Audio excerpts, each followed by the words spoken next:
আল্লাহকে ভয় করো যুবক। এ আমার যুবক ভাইয়েরা শুনছো তো?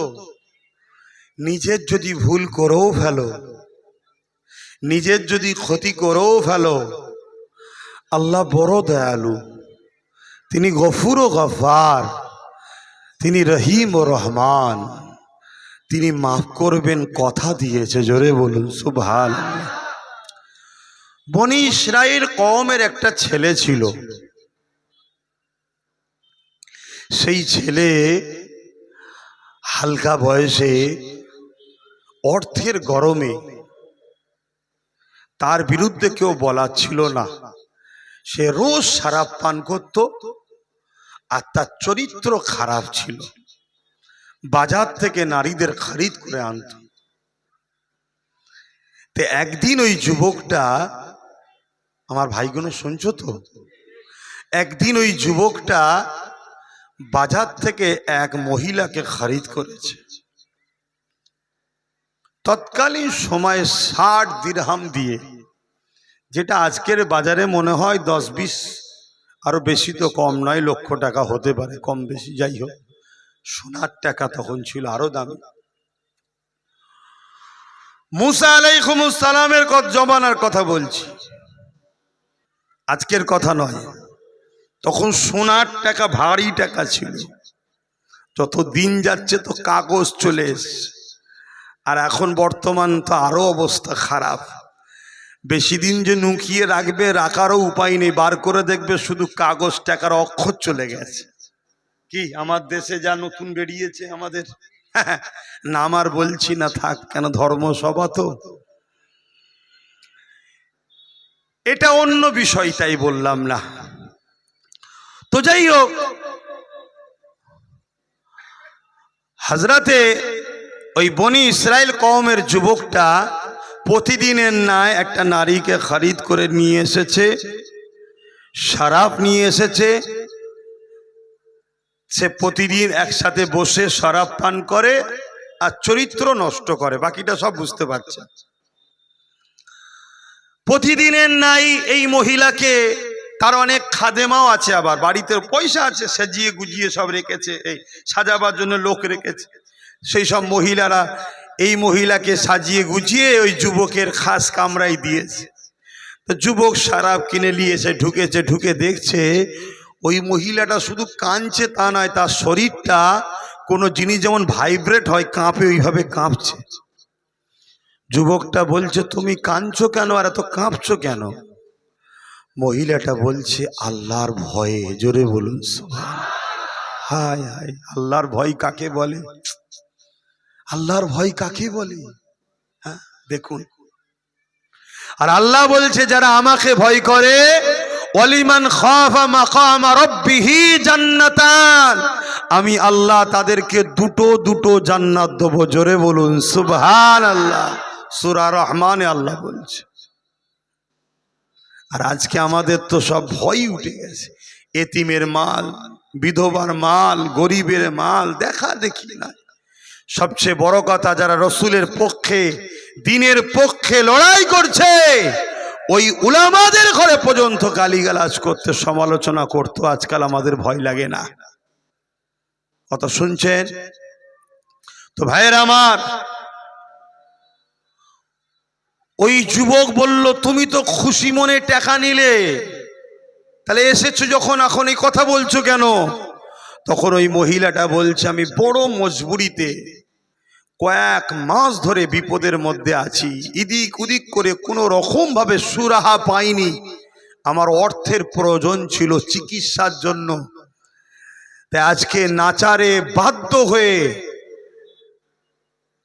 আমি বাজারে এসেছিলাম, কিন্তু আপনি আমায় খরিদ করেছেন। কিন্তু আল্লাহর ভয় আমাকে কাঁদাচ্ছে, কাঁপাচ্ছে। জীবনে কখনো কখনো বেগানা পুরুষের সঙ্গে আমি কথা বলিনি, নিরিবিলি নির্ঝুমে। আর আজকে কত বড় একটা পাপ কাজের দিকে আমি এগিয়ে যাচ্ছি, তাই পুরো শরীর আমার কাঁপছে, আল্লাহর ভয়ে কাঁদছি। এই যুবকটাই কথা শুনে তার মধ্যে একটা হিদায়েতের বাতি আল্লাহ জ্বালিয়ে দিল। জোরে বলুন সুবহানাল্লাহ। সে বলতে লেগেছে, আপনি এত গরিব হওয়ার পরও আপনি আল্লাহকে এত মানেন, এত ভয় করেন, আর আল্লাহ আমাকে এত ধন দৌলত দিয়েছে, এত ক্ষমতা তাকত দিয়েছে, আমার তো উচিত বেশি করে আল্লাহকে মানা। কি কেন আল্লাহ আমায় দিয়েছে, তোমাকে তো দেয়নি, তুমি না পেয়ে আল্লাহকে এত মানো, আর আমাকে আল্লাহ এত দিয়েছে আমি আল্লাহ মানি না। যুবকটার চোখ দিয়ে পানি এসে গেল। মহিলাকে বলছে, তোমাকে যে অর্থ দিচ্ছি অর্থ ফিরিয়ে লব না, তোমাকে আমার সাথে একটা সম্পর্ক তৈরি করতে হবে। কি সম্পর্ক? তুমি আমার বোন, আমি তোমার ভাই, আমাকে ভাই বলে মেনে নিয়ে সাক্ষী থাকো এবং আমাকে তওবা পড়াও। আমি তওবা তোমাকে সাক্ষী রেখে পড়ছি, আমি আজ থেকে কোনোদিন আর শরাবে হাত দেব না, আর কোনোদিন চরিত্র হরণও করব না, নোংরা কাজে যাব না। তুমি আমার বোন হয়ে সাক্ষী থেকো। কিয়ামতের দিন আল্লাহর কাছে বলো যে কেফায়েল তওবা করেছিল, আল্লাহ তার সাক্ষী আমি রয়েছি। জোরে বলুন সুবহানাল্লাহ। বোনটা মেয়েটা চলে গেল। এই যুবক সেজদায় পড়ে কেঁদে যাচ্ছে, আল্লাহ আমি তাহলে কি ভুল করলাম, তুমি আমায় কি ক্ষমা করবে আল্লাহ? এ যুবক শোনো, কেঁদেই যাচ্ছে কেঁদেই যাচ্ছে কেঁদেই যাচ্ছে। সকাল হয়ে গেছে। প্রত্যেকটা বাড়িতে, গ্রামের মানুষ সবাই জানে এই বাড়ির ছেলেটা খারাপ, তাই সবাই দরজার গোড়ায় তাকায়, না জানি আবার আজকে কোন মহিলাকে নিয়ে এসছে। কিন্তু আজকে যারাই তাকাচ্ছে দরজা ছেড়ে আর যাচ্ছে না, দরজার কাছে সবাই ভিড় করে আছে। কেন? গায়েবী ভাবে তার দরজায় ফারিস্তা দ্বারা আল্লাহ লিখিয়ে দিয়েছে, এই যুবক কেফায়েল তওবা করেছে গত রাত্রিরে, তওবাকারীকে আল্লাহ বড় পছন্দ করে। অতএব আল্লাহ এই কেফায়েল যুবকের ওপরে খুশি হয়ে গেছে, এ তওবা করেছে। যারা যারা এর জানাজায় শরীক হবে আল্লাহ তাদেরও গুনাহ মাফ করে দেবে। জোরে বলুন সুবহানাল্লাহ, আরো জোরে বলো সুবহানাল্লাহ। এ আমার যুবকেরা, এ আমার ভাইয়েরা, অন্য নবীর উম্মত হয়ে এত বড় পাপ করে তওবা করার সুযোগ পেয়েছে, তওবা করার জন্যে আল্লাহ যদি মাফ করে দেয়, এ যুবক ভুল করেছো তওবা করো, নামাজ কাজা করেছো তওবা করো, রোজা কাজা করেছো তওবা করো, গান শুনেছো তওবা করো, অন্যায় করেছো তওবা করো, সিনেমা দেখেছো তওবা করো, যাত্রার কাছে তওবা করো, ইসলাম বিদ্বেষী নেতাদের সঙ্গে দল করেছো তওবা করো, ইসলামের দুশমনদেরকে ভোট দিয়ে সাপোর্ট করেছো তওবা করো। মনে রাখবে আল্লাহ তওবাকারীকে মাফ করে দেয়, আল্লাহ তওবাকারীকে কবুল করে মাফ করে তার গুনাহকে নেকিতে পাল্টে দিয়ে তাকে জান্নাতের উঁচু মাকাম দান করে। এভাবে দেয় যেন মনে হয় কোনোদিন গুনাহই করেনি। জোরে বলুন সুবহানাল্লাহ। কিন্তু যুবক, কেউ যদি ইসলামের ক্ষতি করে, নবীর দ্বীনের ক্ষতি করে, নবীর বিরোধী করে, আল্লাহর সঙ্গে শিরক করে, আল্লাহ তাকে মাফ, জোরে বলো। অতএব মনে রেখে দিও যুবক, আজ আমাদেরকে মুশরিক বানাবার চক্রান্ত হচ্ছে। আমার কথা খারাপ নেবেন না তো, মুশরিক বানাবার চক্রান্ত চলছে। আপনি রাজনীতি করছেন, করকে যান, যার ভালো লাগবে আপনার সাথ দেবে, ভালো লাগবে না সাথ দেবে না, সব নিজের নিজের ব্যাপার। কত শুনছেন? কিন্তু আপনি রাজনীতির নামে কি স্লোগান শিখাচ্ছেন আমার কওমকে? আপনি বলছেন ধর্ম যার যার, উৎসব সবার। বলেন এই কথাটাই ঈমান থাকবে?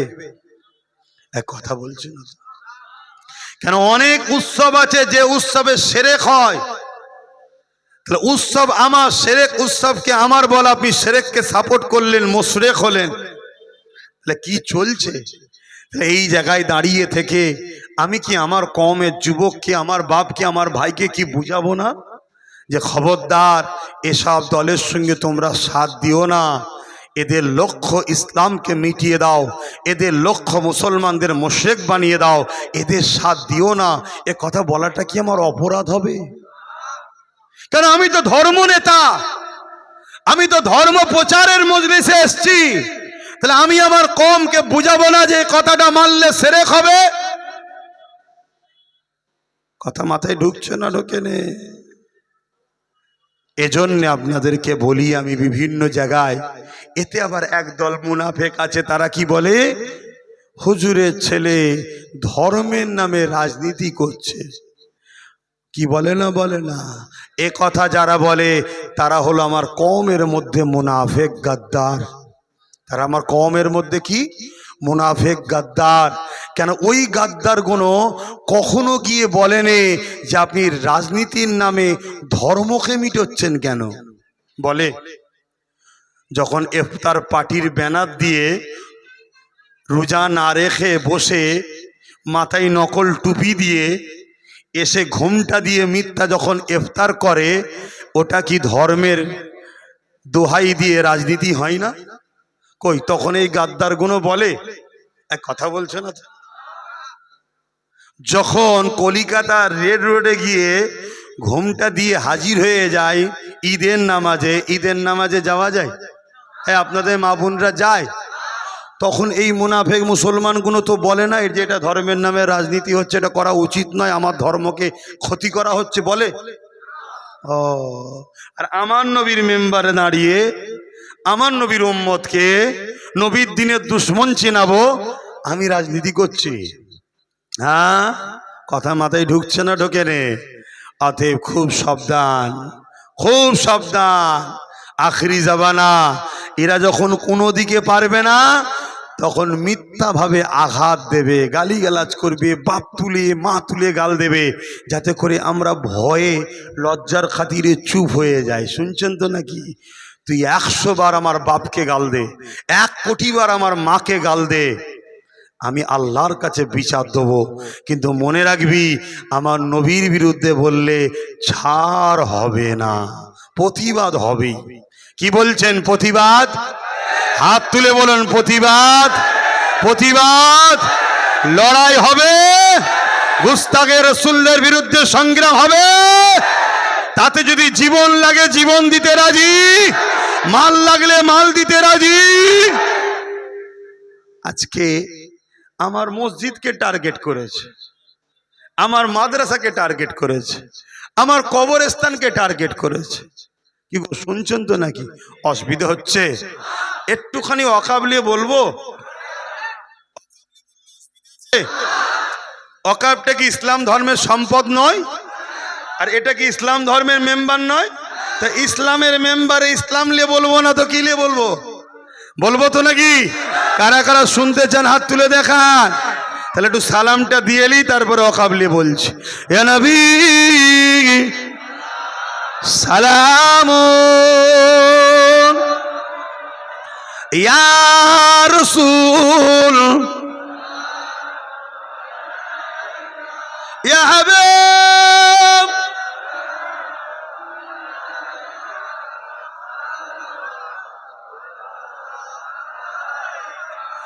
কঠিন হাসরের দিনে কি আছে মোদের কপালে, গুনাহগার উম্মাহ আত আপনার লইবেন সঙ্গে এ মাহশরে। নবী সালাম, ইয়া রাসূল, ইয়া হাবিব,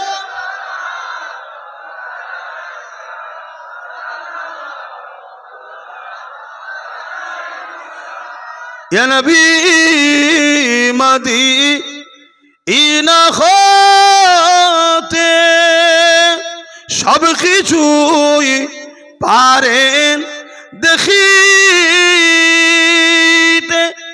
মোদের লাশ কবরে এ রাখিলে লইবেন আপন করে। নবী সালাম, ইয়া রাসূল, ইয়া হাবিব সালাম সালাওয়াতুল্লাহ।